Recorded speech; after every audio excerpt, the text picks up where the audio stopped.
ഇന്നത്തെ എപ്പിസോഡിൽ അത് തന്നെ കാണിക്കുന്നത് കൺമണിയുടെ അടുത്ത് കൺമണിയുടെ മൂന്നമ്മായിമാരും കൂടി ദേഷ്യപ്പെടുകയാണ്. ആരോട് ചോദിച്ചിട്ടാണ് ഈ വീട് വരുണിന്റെ പേരിൽ എഴുതി കൊടുത്തതെന്ന് ചോദിച്ചുകൊണ്ടാണ് ദേഷ്യപ്പെടുന്നത്. തുടർന്ന് കൺമണി പിന്നെ അമ്മായിമാരെ സമാധാനിപ്പിക്കുകയാണ്. നിങ്ങളൊന്നും ഓർത്തും വിഷമിക്കേണ്ട, നമുക്ക് ഈ വീട് നഷ്ടമാകില്ല എന്ന് പറയുകയാണ്. എന്നാൽ അത് കേട്ട അമ്മായിമാരെ, അത് നിനക്ക് എങ്ങനെ പറയാൻ സാധിക്കും, കൃഷി ഇപ്പോൾ ജയിലിനകത്തല്ലേ എന്ന് ചോദിക്കുകയാണ്. നിന്നെ ഇനി ആരാണ് സഹായിക്കാൻ വരുന്നതെന്ന് ചോദിക്കുകയാണ്. തുടർന്ന് കൺമണി പിന്നെ അമ്മായിമാർക്ക് ഒരു ഉറപ്പ് കൊടുക്കുകയാണ്. അമ്മായിമാരെ അത് ഓർത്തൊന്നും വിഷമിക്കേണ്ട, ക്രിഡ് സാർ നാളെ തന്നെ ജയിലിൽ നിന്ന് പുറത്തിറങ്ങും, നാളെ തന്നെ ജാമ്യം കിട്ടി പുറത്തിറങ്ങും എന്ന് പറയുകയാണ്. പുറത്തിറങ്ങി കഴിഞ്ഞാൽ പിന്നെ നമുക്ക് ക്രിഡ് സാർ ഉണ്ടാകുമെന്ന് കൺമണി അമ്മായിമാരോട് പറയുകയാണ്. എന്നാൽ ഇതെല്ലാം കേട്ടു നിൽക്കുന്ന ധനലക്ഷ്മിക്ക് ദേഷ്യം വരികയാണ്. നിന്റെ കൃഷി നാളെ പുറത്തിറങ്ങുമല്ലേ, കൃഷി പുറത്തിറങ്ങുന്നത് എനിക്കൊന്ന് കാണണം എന്നിങ്ങനെ മനസ്സിൽ ചിന്തിച്ച് നിൽക്കുകയാണ് ധനലക്ഷ്മി. തുറന്നു കാണിക്കുന്നത് മഹിയും ദേവ്ജിയും കൂടി സംസാരിക്കുന്നതാണ്. മഹി ദേവ്ജിയോട്, ദേവ്ജി കൃഷ്ണ ജാമ്യം എടുക്കുന്നതിന് ഏതെങ്കിലും വക്കീലിനെ മറ്റേതെങ്കിലും വക്കീലിനെ ഏർപ്പാടാക്കിയിട്ടുണ്ടോ എന്ന് ചോദിക്കുകയാണ്. തുടർന്ന് ദേവ്ജി, അതെന്താണ് മഹി നീ അങ്ങനെ ചോദിച്ചതെന്ന് ചോദിക്കുമ്പോൾ മഹി, ഞാൻ നമ്മുടെ കമ്പനി വക്കീലിനെയും കൂട്ടിക്കൊണ്ട് അങ്ങോട്ട് ചെന്നപ്പോൾ മറ്റൊരു വക്കീലിന് കേസ് കൊടുത്തു എന്നാണ് കൃഷി പറഞ്ഞതെന്ന് പറയുകയാണ്. എന്നാൽ അത് കേട്ട് ദേവിയൊക്കെ ഞെട്ടി നിൽക്കുകയാണ്. അതാരാണ് മറ്റൊരു വക്കീൽ എന്ന് സ്വയം ചോദിക്കുകയാണ്. സാഗറോ സുജാതയോ ഇതൊന്നും അറിഞ്ഞിട്ടില്ല, കൃഷി അറസ്റ്റിലായതുപോലും അറിഞ്ഞിട്ടില്ല, അതുകൊണ്ട് സാഗർ ആയിരിക്കില്ല, പിന്നെ ആരായിരിക്കും കൃഷിനെ ജാമ്യത്തിലെടുക്കാൻ മറ്റൊരു വക്കീലിനെയും കൂട്ടിക്കൊണ്ട് ചെന്നിട്ടുണ്ടാവുക. തുടർന്ന് ദേവ്ജി പിന്നെ മഹി ഒരു കാര്യം ചെയ്യും, പോലീസ് സ്റ്റേഷനിൽ പോയിട്ടൊന്ന് വിശദമായിട്ടൊന്ന് അന്വേഷിക്കാൻ പറഞ്ഞ് മഹിയെ പറഞ്ഞു വിടുകയാണ്. എന്നാൽ ഈ സമയത്ത് ദേവ്ജിക്ക് ഒരു കോൾ വരികയാണ്. തുടർന്ന് കൺമണിയാണ് വിളിക്കുന്നത്. തുടർന്ന് ദേവ്ജി പിന്നെ കൺമണിയോട് കൃഷിന്റെ ജാമ്യം എടുക്കുന്നതിന് വേണ്ടിയുള്ള തയ്യാറെടുപ്പിലാണ്. പക്ഷെ കൺമണി നമ്മുടെ കമ്പനി വക്കീൽ കൃഷിന് ജാമ്യം എടുക്കുന്നതിന് വേണ്ടി ആ ജയിലിനകത്തേക്ക് ചെന്നപ്പോൾ കൃഷിന്റെ ജാമ്യം എടുക്കാൻ മറ്റൊരു വക്കീലിനെ ഏർപ്പാടാക്കിയിട്ടുണ്ടെന്ന് പറയുകയാണ്. പക്ഷെ അത് ആരാണെന്ന് എനിക്ക് മനസ്സിലാകുന്നില്ല എന്ന് പറയുമ്പോൾ കൺമണി പിന്നെ ദേവ്ജിയോട്, അതെനിക്ക് അറിയാം ദേവ്ജി, ഞാൻ അത് അറിഞ്ഞു എന്ന് പറയുകയാണ്. തുടർന്ന് കൺമണിയോട് പിന്നെ ദേവ്ജി, അത് ശരി കൺമണി ഇത് മുമ്പേ അറിഞ്ഞോ എന്ന് ചോദിക്കുമ്പോൾ കൺമണി, ഞാനാണ് ആ വക്കീലിന്റെ പേപ്പറിൽ ഒപ്പിടിയിക്കാൻ കൃഷിന്റെ അടുത്തേക്ക് കൃഷ്ണ കാണാൻ പോയതെന്ന് പറയുകയാണ്. തുറന്ന് ദേവ്ജി പിന്നെ കൺമണിയോട് അതേത് വക്കീലാണെന്ന് ചോദിക്കുകയാണ്. തുറന്ന് കൺമണി ഒന്ന് വിക്കി തടവിക്കൊണ്ട് ബലരാമന്റെ സഹോദരി, ബി ആർ ഗ്രൂപ്പിന്റെ ബലരാമന്റെ സഹോദരി ഭാഗ്യശ്രീയാണ് കൃഷിന് ജാമ്യം എടുക്കുന്നതിന് വേണ്ടി ഞാൻ ആ ഹർജി കൊടുത്തിരിക്കുന്നതെന്ന് പറയുകയാണ്. എന്നാൽ അത് കേട്ട് ദേവ്ജി ഒന്ന് ഞെട്ടുകയാണ്. ദേവ്ജി പിന്നെ കൺമണിയോട്, കൺമണി എന്ത് വിവരക്കേടാണ് ചെയ്തതെന്ന് ചോദിക്കുമ്പോൾ കൺമണി, ആ സമയത്ത് എനിക്ക് മറ്റൊന്നും തോന്നിയില്ല ദേവ്ജി, ക്രിഡ് സാറിന് എത്രയും പെട്ടെന്ന് തന്നെ പുറത്തിറക്കണം, അത് മാത്രമേ ഞാൻ ചിന്തിച്ചുള്ളൂ, ആ സമയത്ത് ഞാൻ ശരിയും തെറ്റൊന്നും ചിന്തിച്ചില്ല എന്ന് പറയുകയാണ്. ഞാൻ അമ്പലത്തിൽ വിഘ്നേശ്വരനോട് പ്രാർത്ഥിക്കുന്ന സമയത്താണ് ഭാഗ്യശ്രീ എന്നെ കാണാൻ വന്നത്, കൃഷ്ണ ജാമ്യം എടുക്കുന്നതിന് വേണ്ടി എന്നോട് സംസാരിക്കാൻ വന്നത് ഭാഗ്യശ്രീ ആ സമയത്താണെന്ന് പറയുകയാണ്. ഈശ്വരൻ ആ സമയത്ത് എനിക്ക് മുമ്പിൽ ഭാഗ്യശ്രീ എത്തിച്ച പോലെയാണ് എനിക്ക് തോന്നിയത്. എന്നാൽ അതെല്ലാം കേട്ട് ദേവ്ജി പിന്നെ വീണ്ടും കൺമണിയോട്, നീ കണ്ണടച്ച് അങ്ങനെ ഈശ്വരനെ വിശ്വസിക്കരുത് കൺമണി എന്ന് പറയുകയാണ്. തുറന്ന് വീണ്ടും കൺമണി, ഞാൻ ബലരാമനോട് സംസാരിച്ചു, മുമ്പത്തെ പോലെയല്ല, ബലരാമൻ എന്നോട് വളരെ പാവമായിട്ടാണ് സംസാരിച്ചത്, ബലരാമൻ പറഞ്ഞെല്ലാം കേട്ടപ്പോൾ എനിക്ക് എന്ത് വിശ്വസിക്കണമെന്ന് പോലും അറിയാതെ പോയി എന്ന് പറയുകയാണ്. ബലരാമൻ പറയുന്നതാണോ ശരി, അതോ നമ്മൾ കരുതിയിരിക്കുന്നതാണോ ശരി, എനിക്കൊന്നും മനസ്സിലാകുന്നില്ല ദേവ്ജി എന്ന് പറയുകയാണ്. എന്തായാലും ഞാൻ ഭാഗ്യശ്രീയെ ഇപ്പോൾ കണ്ണടച്ച് വിശ്വസിച്ചിരിക്കുകയാണെന്ന് പറയുകയാണ്.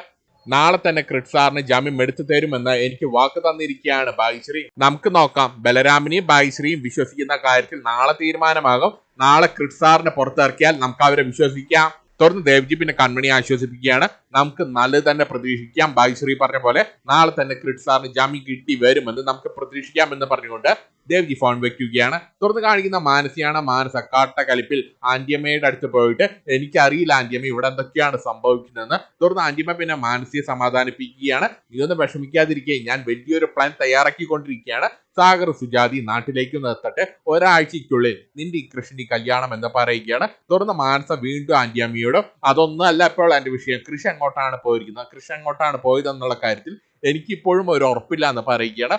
ഓഫീസിലുള്ളവരോടല്ല ഞാൻ ചോദിച്ചപ്പോൾ കൃഷി ഒരു മീറ്റിങ്ങിന് പോയിരിക്കുകയാണെന്നാണ് എല്ലാവരും പറഞ്ഞത്. തുടർന്ന് ആന്റിയമ്മ, ഞാൻ ദേവ്ജിയെ വിളിച്ചിരുന്നു, ദേവ്ജിയും എന്നോട് അത് തന്നെയാണ് പറഞ്ഞത്, ദേവ്ജി എന്നോട് എന്തിന് കള്ളം പറയണമെന്ന് ചോദിക്കുകയാണ് ആന്റിയമ്മ. തുടർന്ന് മാനസ, എനിക്കറിയില്ല ആന്റിയമ്മ, ഞാൻ അറിയാത്ത എന്തൊക്കെയോ എന്റെ ജീവിതത്തിൽ സംഭവിക്കുന്നു എന്ന് പറയുകയാണ് മാനസ.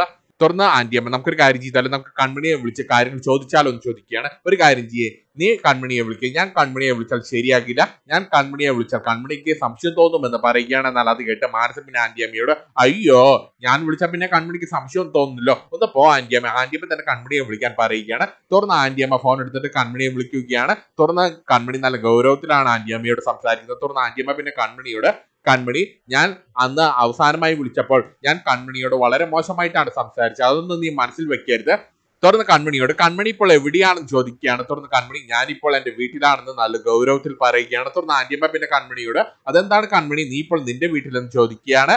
നിന്റെ കല്യാണം കഴിഞ്ഞാൽ നീ പിന്നെ വരുണിന്റെ വീട്ടിലല്ലേ പോകേണ്ടത്, ഇന്ന് നിന്റെ കല്യാണമാണെന്നല്ലേ പറഞ്ഞത്, എന്തായി നിന്റെ കല്യാണം എന്തായെന്ന് ചോദിക്കുകയാണ്. എന്നാൽ അത് കേട്ട് കൺമണി നല്ല ഗൗരവത്തിൽ അതെന്തായാലും നന്നായി, എന്റെ കല്യാണക്കാര്യത്തിൽ ആന്റിയമ്മയ്ക്ക് ഇത്രമാത്രം ശ്രദ്ധയുള്ള കാര്യം ഞാൻ അറിഞ്ഞില്ലല്ലോ എന്ന് ചോദിക്കുകയാണ്.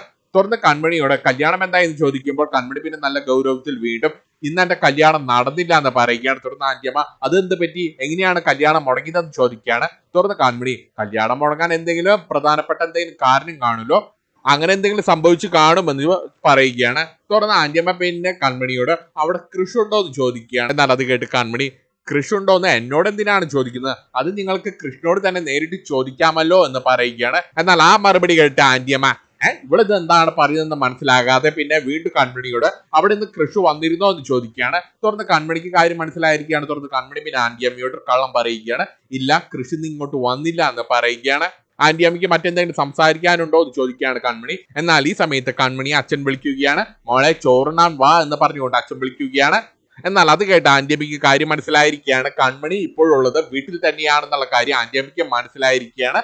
തുറന്ന കൺമണി പറഞ്ഞെല്ലാം സത്യമാണെന്ന് ആന്റിയമ്മ കരുതുകയാണ്. തുറന്ന് ഫോൺ വെക്കുകയാണ്. തുറന്ന് ആന്റിയമ്മ പിന്നെ മാനസിയോട് കൺമണി പറഞ്ഞ സത്യം തന്നെയാണ്, കൺമണിയുടെ കല്യാണം മുടങ്ങിയിരിക്കുകയാണ്, കൺമണിയുടെ വീട്ടിൽ തന്നെയാണ് ഉള്ളത്, അതുകൊണ്ട് നീ കരുതുന്ന പോലെ കൃഷും കൺമണിയെ ഒളിച്ചോടി പോയിട്ടൊന്നുമില്ല എന്ന് പറയുകയാണ്. കൃഷ അവിടെ എന്തായാലും ഇല്ല എന്ന് ആന്റിയമ്മ മാനസിയോട് പറയുകയാണ്. എന്നാൽ അത് കേട്ട് മാനസിയാകെ പേടിച്ചു നിൽക്കുകയാണ്. കൃഷി കൺമണിയുടെ വീട്ടിലില്ലെങ്കിൽ കൃഷി പിന്നെ എവിടെയായിരിക്കും, കൃഷിങ്ങി എങ്ങാനും എന്നെയും കൺമണിയും തേച്ച് മറ്റേതെങ്കിലും പെണ്ണിന്റെ കൂടെ പോയി കാണുമോ, അങ്ങനെ ഇതൊക്കെ ചിന്തിച്ചാകെ ടെൻഷൻ അടിച്ച് നിൽക്കുകയാണ് മാനസ. തുറന്ന ശ്രീനി കൺമണിയെ ഭക്ഷണം കഴിക്കാൻ വിളിക്കുകയാണ്. എന്നാൽ ഈ സമയത്ത് കൺമണി പിന്നെ ശ്രീനിയോട് വേണ്ട അച്ഛൻ എനിക്ക് ഭക്ഷണം വേണ്ട എന്ന് പറയുകയാണ്. ക്രിഷ് സാർ ഇപ്പോൾ ജയിലിലല്ലേ ഉള്ളത്, എനിക്ക് ഭക്ഷണം വേണ്ട എന്ന് പറയുകയാണ്. ക്രിഷ് സാർ ജയിലിലുള്ളപ്പോൾ എനിക്ക് ഭക്ഷണം ഇറങ്ങില്ല എന്ന് പറയുകയാണ് കൺമണി. തുറന്നു കാണിക്കുന്നത് ജയിലിനകത്തുള്ള ബലരാമനും കൃഷ്ണയുമാണ്. ബലരാമൻ കൃഷ്ണനുള്ള ഭക്ഷണവുമായിട്ട് കൃഷ്ണന്റെ അടുത്തേക്ക് ചെന്നിരിക്കുകയാണ്. തുറന്ന് ബലരാമൻ ഒരു പ്ലേറ്റ് ഭക്ഷണം കൃഷ്ണന് കൊടുക്കുകയാണ്. ഇതാ നീ കഴിക്കുമെന്ന് പറഞ്ഞുകൊണ്ട് കൃഷ്ണൻ നേരെ നീട്ടുകയാണ്. തുറന്ന് കൃഷി എനിക്ക് വേണ്ടാന്ന് നല്ല ഗൗരവത്തിൽ പറയുകയാണ്. തുറന്ന് കൃഷി വീണ്ടും ബലരാമനെ ഭീഷണിപ്പെടുത്തുകയാണ്. നേരത്തെ ആ വാർഡൻ വന്നുകൊണ്ട് മാത്രമാണ് നീ രക്ഷപ്പെട്ടത്, നിന്നെ ഞാൻ എന്റെ കയ്യിൽ കിട്ടും ബലരാമ, നിന്നെ ഞാൻ കൊന്നിരിക്കുമെന്നൊക്കെ പറഞ്ഞ് ബലരാമനെ ഭീഷണിപ്പെടുത്തുകയാണ്. നിന്നെ ഞാൻ ചവിട്ടിക്കൂട്ടുമെന്നൊക്കെ പറഞ്ഞ് ഭീഷണിപ്പെടുത്തുകയാണ്. എന്നാൽ അതെല്ലാം കേട്ട് ബലരാമൻ ഒന്ന് ചിരിക്കുകയാണ്. നീ പറയുന്ന പോലെയൊക്കെ സംഭവിച്ചോട്ടെ, എനിക്ക് കുഴപ്പമില്ല എന്ന് പറയുകയാണ്. ആദ്യം നീ ഭക്ഷണം ഒന്ന് കഴിക്കാൻ പറയുകയാണ്. നിനക്ക് എന്നെ ചവിട്ടണമെങ്കിൽ ആരോഗ്യം വേണ്ടേ എന്ന് ചോദിക്കുകയാണ്. ആരോഗ്യം വേണമെങ്കിൽ നീ ഭക്ഷണം കഴിക്കാൻ പറയുകയാണ്. ഇത് ജയിലാണ്, ഈ ജയിലിനകത്ത് നിന്നെക്കാട്ടും കൂടുതൽ എക്സ്പീരിയൻസ് എനിക്ക് എന്തായാലും ഉണ്ട് എന്ന് പറയുകയാണ്. അതുകൊണ്ട് ഞാൻ പറയുന്നത് നീ അനുസരിക്കാൻ പറയുകയാണ്.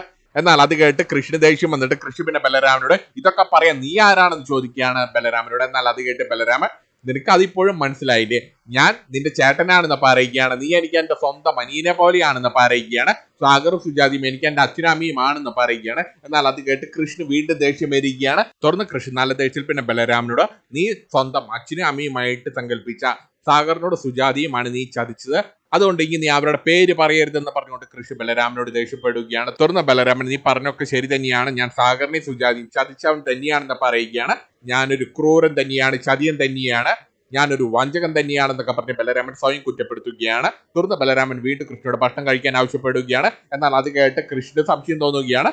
നീ എന്തിനാണ് എന്നെ ഭക്ഷണം കഴിപ്പിക്കാൻ നിർബന്ധിക്കുന്നതെന്ന് ചോദിക്കുകയാണ്. എന്നെ ഈ ജയിലിനകത്ത് വെച്ച് കൊന്നു കളയാൻ നീ വല്ല പ്ലാൻ തയ്യാറാക്കിയിട്ടുണ്ടോ എന്ന് ചോദിക്കുകയാണ്. ഈ ഭക്ഷണത്തിൽ നീ വല്ല വിഷം കലർത്തിയിട്ടുണ്ടോ എന്ന് ചോദിക്കുകയാണ്.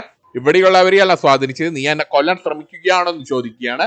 എനിക്കെന്തായാലും നീ തരുന്ന ഈ ഭക്ഷണം വേണ്ട എന്ന് പറയുകയാണ് ബലരാമനോട് കൃഷ്ണ. എന്നാൽ അത് കേട്ട് ബലരാമൻ വീണ്ടും ഒന്ന് ചിരിക്കുകയാണ്. ചങ്ക് പറിച്ച് കാണിച്ചാലും ചെമ്പരത്തിപ്പൂവാണെന്നാണ് നീ ഇപ്പോൾ പറയുന്നത്, നിനക്കിപ്പോൾ സംശയം ഞാൻ ഇതിൽ വിഷം കലർത്തിയിട്ടുണ്ടോ എന്നല്ലേ, ഞാൻ ആ സംശയം ഇപ്പോൾ തന്നെ തീർത്തു തരാമെന്ന് പറഞ്ഞുകൊണ്ട് കൃഷിന് വെച്ച ആ പ്ലേറ്റിലെ ഭക്ഷണം കുറച്ചെടുത്തിട്ട് ബലരാമൻ കഴിക്കുകയാണ്. തുറന്ന ബലരാമൻ ഇപ്പോൾ നിന്റെ സംശയം മാറിയോ എന്ന് ചോദിക്കുകയാണ്. ഇതിൽ ഞാൻ വിഷമൊന്നും കലർത്തിയിട്ടില്ല, നീ തന്നെ കഴിച്ചോളാൻ പറഞ്ഞുകൊണ്ട് കൃഷിന് നേരെ പ്ലേറ്റ് നീട്ടുകയാണ്. തുറന്ന കൃഷി നല്ല ദേഷ്യത്തിൽ ബലരാമന്റെ കയ്യിൽ നിന്ന് ആ പ്ലേറ്റ് വാങ്ങി താഴേക്ക് ഒറ്റയിടലാണ്. തുറന്ന ബലരാമൻ കൃഷ്ണനോട് എടാ അനിയ, നീ ഞാൻ പറയുന്നൊന്ന് മനസ്സിലാക്ക്, എനിക്കിപ്പോൾ നിന്നോട് യാതൊരു ശത്രുതയോ വൈരാഗ്യമോ ഒന്നും തന്നെ ഇല്ല എന്ന് പറയുകയാണ്. പക്ഷെ കൃഷ അതൊന്നും കേൾക്കുന്ന മട്ടല്ല, കൃഷ ബലരാമന്റെ ശത്രുപക്ഷത്തിൽ തന്നെയാണ് നിർത്തുന്നത്. തുറന്ന് ബലരാമൻ വീണ്ടും കൃഷ്ണനോട് പറയുന്നത് എനിക്ക് നിന്റെ കുടുംബത്തോട് വൈരാഗ്യം തോന്നാൻ ഒരു കാരണം ഉണ്ടായിരുന്നു എന്ന് പറയുകയാണ്. ഞാൻ ജനിച്ചന്ന് മുതൽ കേൾക്കുന്ന സാഗറിന്റെ കുടുംബം എന്റെ കുടുംബത്തെ ചതിച്ച കഥയാണ്, അങ്ങനെ എനിക്ക് സാഗറിന്റെ കുടുംബത്തോട് ഒരു വൈരാഗ്യം തോന്നി, അങ്ങനെയാണ് നിങ്ങളുടെ കുടുംബത്തോട് പ്രതികാരം ചെയ്യുന്നതിന് വേണ്ടി ഞാൻ നാട്ടിലേക്ക് വന്നത്. പക്ഷെ നിങ്ങളുടെ കുടുംബത്തെ അടുത്തറിഞ്ഞപ്പോൾ എനിക്ക് മനസ്സിലായി സാഗറിന്റെ കുടുംബത്തിന് ഒരു ഉറുമ്പിനെ പോലും നോവിക്കാൻ കഴിയില്ല എന്ന്. അങ്ങനെ ബലരാമൻ കൃഷ്ണന് മുന്നിൽ ഇങ്ങനെ കുമ്പസാരിക്കുകയാണ്. എന്നാൽ ഈ സമയത്ത് ബലരാമൻ കൃഷ്ണൻ നോക്കുമ്പോൾ കൃഷി ചുമരി ചാരി ഉറങ്ങുന്ന കാഴ്ചയാണ് ബലരാമൻ കാണുന്നത്. അങ്ങനെ ആരെങ്കിലും കുമ്പസാരിക്കുമ്പോൾ കൃഷി കിടന്നുറങ്ങുന്നത് ഒരു പതിവായിരിക്കുകയാണ്. പണ്ട് കൺമണി കൃഷിന്റെ മുമ്പിൽ ബലരാമന്റെ കമ്പനിക്ക് ഡിസൈൻ വരച്ചു കൊടുത്ത കാര്യം പറയുന്ന സമയത്തും കൃഷി ഇതുപോലെ കിടന്നുറങ്ങിയിരുന്നു. അതേ ഉറക്കം തന്നെയാണ് കൃഷി വീണ്ടും ഉറങ്ങുന്നത്. തുറന്ന ബലരാമൻ എഴുന്നേറ്റ് കൃഷ്ണനെ പിടിച്ച് നിലത്ത് കിടത്തി കൃഷ്ണന്റെ ഡ്രസ്സെല്ലാം ശരിക്കിട്ട് കൃഷ്ണന് കാവലായിട്ട് ഇങ്ങനെ ഇരിക്കുകയാണ്. കൃഷ്ണൻ നല്ല സുഖമായിട്ട് കിടന്നുറങ്ങുമ്പോൾ ബലരാമൻ കൃഷ്ണന് കാവലായിട്ട് കൃഷ്ണന്റെ തൊട്ടപ്പുറത്ത് തന്നെ ഇരിക്കുകയാണ്. അങ്ങനെ ബലരാമൻ സ്നേഹിച്ചാൽ നക്കിക്കൊല്ലും, വെറുത്താൽ വണ്ടി ഇടിച്ചു കൊല്ലും എന്ന രീതിയിലാണ് തുറന്നു കാണിക്കുന്ന കൺമണിയാണ്. കൺമണി കൃഷ്ണനെ കുറച്ച് ഓർത്ത് ഇങ്ങനെ ഇരിക്കുകയാണ്. കൃഷും ഒന്നിച്ച് ആ കാട്ടിലെ രംഗങ്ങളെല്ലാം കൺമണി അയവാർക്കി ഇങ്ങനെ ഇരിക്കുകയാണ്. തുറന്നു കാണിക്കുന്ന ഭാഗ്യശ്രീയാണ്. ഭാഗ്യശ്രീയെ നിർത്തിപ്പൊരിക്കുകയാണ്. സുമിത്രയും ബാലു രണ്ടുപേരും ഭാഗ്യശ്രീയോട് ദേഷ്യപ്പെടുകയാണ്. സുമിത്ര പിന്നെ ഭാഗ്യശ്രീയോട് പറയുന്നത്, നീ ഇപ്പോൾ പുറത്തിറക്കാൻ നിൽക്കുന്നത് നമ്മുടെ ശത്രുവിനെയാണ്, രാജ്യത്തിനെതിരെയാണ് നീ ഇത് ചെയ്തതെങ്കിൽ നീ ഇപ്പോൾ രാജ്യദ്രോഹിയാണ്, നീ ഇപ്പോൾ ആ തെറ്റ് തന്നെയാണ് നമ്മുടെ കുടുംബത്തിന് നേരെ ചെയ്തതെന്ന് പറഞ്ഞുകൊണ്ട് സുമിത്ര ഭാഗ്യശ്രീ കുറ്റപ്പെടുത്തുകയാണ്. കൃഷ്ണൻ നീ ജാമ്യം എടുത്തു കൊടുക്കാൻ പാടില്ല എന്ന് വീണ്ടും ആവശ്യപ്പെടുകയാണ്. എന്നാൽ അത് കേട്ട് ഭാഗ്യശ്രീ പിന്നെ അച്ഛനോടും അമ്മയോടും ഞാൻ എന്തായാലും കൃഷ്ണന് ജാമ്യം എടുത്തു കൊടുത്തിരിക്കും എന്ന് പറയുകയാണ്.